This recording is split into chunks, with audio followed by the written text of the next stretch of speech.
Good morning. आज हमारा है topic important revolution in India. महत्वपूर्ण क्रांति जो हुए भारत में उसके बारे में आज हम देखेंगे। सबसे पहला है ग्रीन रिवॉल्यूशन, जो एग्रीकल्चर से जुड़ा हुआ था, हरित क्रांति। तो इसके father of Indian green revolution है MS स्वामीनाथन।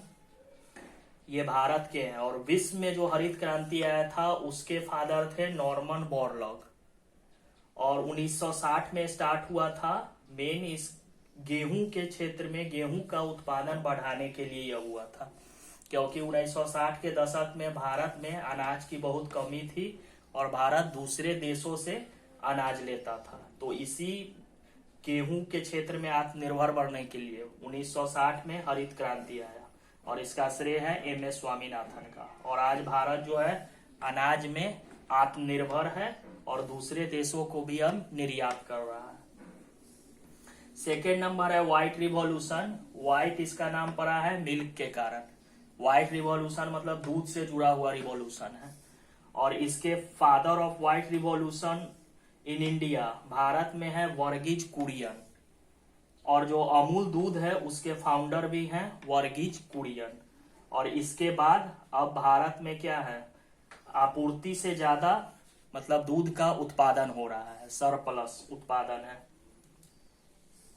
थर्ड नंबर है blue revolution. Blue revolution mainly समुद्री जीव से जुड़ा हुआ है और पेड़ पौधे, जो मेनली फिश मछली के उत्पादन से है, क्योंकि समुद्र का पानी नीला होता है इसलिए उसका नाम रखा गया blue revolution. Aquaculture refers to all forms of active culturing of aquatic animals and plants. जो भी समुद्र में जानवर या पेड़ पौधे हैं उससे भी यह जुड़ा हुआ।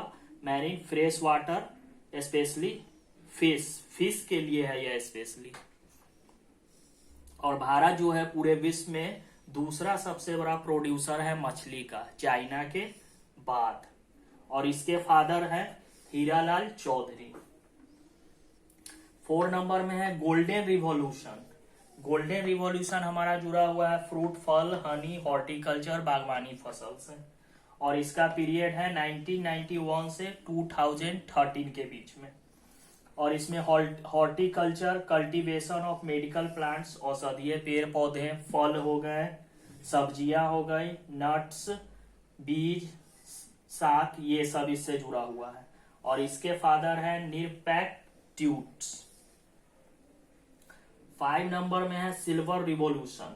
सिल्वर रिवॉल्यूशन जुड़ा हुआ है अंडा, पोल्ट्री फार्मिंग, इससे मोर प्रोडक्शन ऑफ एग्स। इसके बाद ज्यादा से ज्यादा अंडा का उत्पादन होने लगा।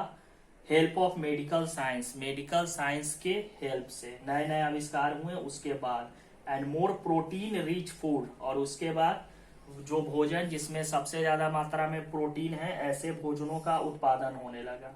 मेनली चिकन्स, डक्स, बत्तख, ये सब, इन सब का मांस।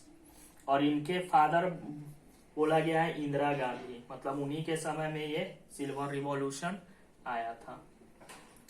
6 नंबर में है ब्लैक रिवॉल्यूशन। ब्लैक रिवॉल्यूशन जुड़ा हुआ है मेनली पेट्रोलियम से और 1970 ईस्वी में ये हुआ था ब्लैक रिवॉल्यूशन। 7 नंबर है येलो रिवॉल्यूशन। येलो रिवॉल्यूशन जुड़ा हुआ है ऑयल सीड से, वैसे बीज जिनसे तेल निकाला जाता है, और 1986 में हुआ था। और ऑयल सीड जो था क्रिएशन ऑफ टेक्नोलॉजी मिशन, एक टेक्नोलॉजी मिशन के अंतर्गत इस रिवॉल्यूशन को लाया गया, मतलब टेक्नोलॉजी का ज्यादा प्रसार कर इस क्षेत्र में क्रांति आई। 8 नंबर में है पिंक रिवॉल्यूशन। मेनली झींगा मछली के उत्पादन से जुड़ा हुआ है, क्योंकि झींगा मछली पिंक कलर का होता है इसलिए इसका नाम रखा गया पिंक रिवॉल्यूशन। और इसके फादर थे दुर्गेश पटेल। 9 नंबर में है ग्रे रिवॉल्यूशन। ग्रे रिवॉल्यूशन जुड़ा हुआ है खाद्य से, खाद्य के क्षेत्र में क्रांति। और 1984 में यह आया था ग्रीन रिवॉल्यूशन। 10 नंबर में है ब्राउन रिवॉल्यूशन। ब्राउन रिवॉल्यूशन जुड़ा हुआ है लेदर, चमड़ा, कोको, जो एक पेड़ से प्राप्त किया जाता है जिससे चॉकलेट बनाने के काम में आता है, चॉकलेट। नॉन कन्वेंशनल एनर्जी से भी जुड़ा हुआ है। अपरंपरागत ऊर्जा के जो स्रोत हैं जैसे wind energy, tides energy, solar energy, इन सब से जुड़ा हुआ है।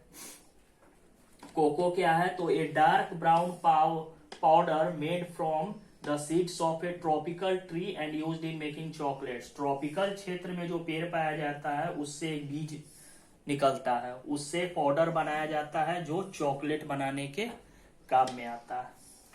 11 नंबर में है red revolution. Red revolution meat और टोमेटो से जुड़ा हुआ है, क्योंकि मीट का कलर क्या होता है? रेड कलर का, इसलिए इसको रेड रिवॉल्यूशन बोला गया है। और इसके फादर हैं विशाल तिवारी। मीट का भारत दूसरे देशों में निर्यात भी करता है। और 12 नंबर है गोल्डन फाइबर। गोल्डन फाइबर बोला गया है जूट को और called golden fibre because India earns. Bharat में बहुत मात्रा में जूट का उत्पादन होता है और यह विदेशी मुद्रा कमाने का भी एक बहुत बड़ा जरिया है। और इसका यूज होता है फिर पैकिंग, जो सामान पैक होता है जूट का बोरा में, आप लोग देखते होंगे सामान पैकिंग होता है, उसमें जूट का इस्तेमाल होता है। फिर टेक्सटाइल कपड़ा उद्योग में भी वहां पे इसका शायद इस्तेमाल होता है। तो ये था famous important revolution in India. Thank you.